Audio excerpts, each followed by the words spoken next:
গেছি ঢাকার বাইরে রাজশাহীতে এমন একটা জায়গায় গেছি সেটার আশেপাশে হচ্ছে গাছপালা আছে এবং একটু ভয় ভয় লাগে। তো সেদিন আমাদের শোয়ের আগের দিন অনেক রাত হয়ে গেছে, আমরা বাইরে আড্ডা দিতে দিতে অনেক রাত হয়ে গিয়েছিল। তারপর আমাদের সাথে দুইজন ফ্রেন্ড ওরা বললো যে একটু সামনে থেকে আসছি। তো দুইজন গল্প করতে করতে সামনে গেল, কিন্তু ওরা ফিরে আসতেছে না। অনেকক্ষণ হয়ে গেল ফিরে আসে না। পরে কি করলো, আমাদের মধ্যে থেকে আরেকজন বললো যে ঠিক আছে আমি একটু এগিয়ে গিয়ে দেখি। ও সেই অন্ধকারে সেই রাস্তার মধ্যে একা একা এগিয়ে যাচ্ছে, আমরা জানি না কি হচ্ছে। সেই রাস্তায় যেতে যেতে হঠাৎ দেখে সেই দুইজনের মধ্যে একজন মাটিতে পড়ে আছে। তো খুব ভয় পেয়ে গেল, কি ব্যাপার, এত রাতে হচ্ছে চিৎকার করে কাউকে ডাকবে, তার আগেও ভাবলো যে আরেকটু সামনে এগিয়ে গিয়ে দেখি যে আরেকজন কোথায় আছে। তো সামনে এগিয়ে যেতেই দেখি যে দূরে রাস্তা থেকে পাশে ওখান থেকে কেমন একটা কান্নার মতো আওয়াজ আসছে,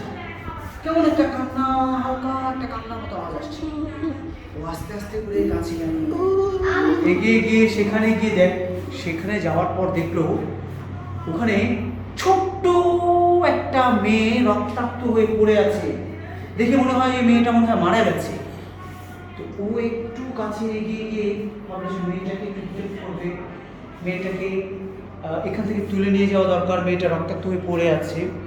ও যখনই মেয়েটার কাছে গিয়ে মেয়েটাকে হেল্প করার জন্য ধরতে চাইলো,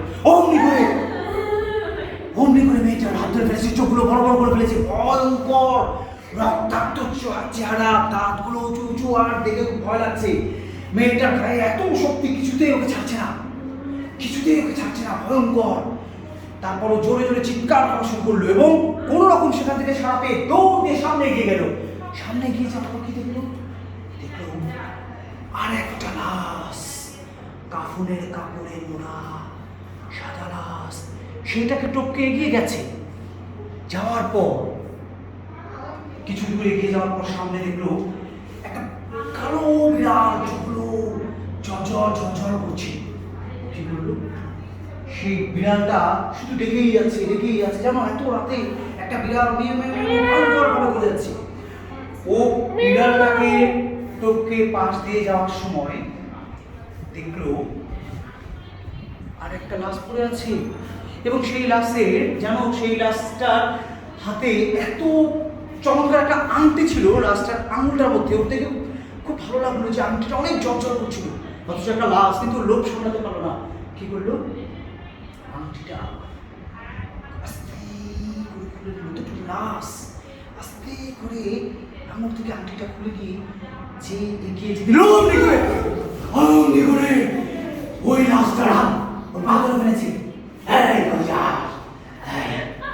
তো ভয়ে সেখান থেকে ছুটে চলে এসেছে আমাদের কাছে এবং তারপর গল্পটি শেষ। ওকে।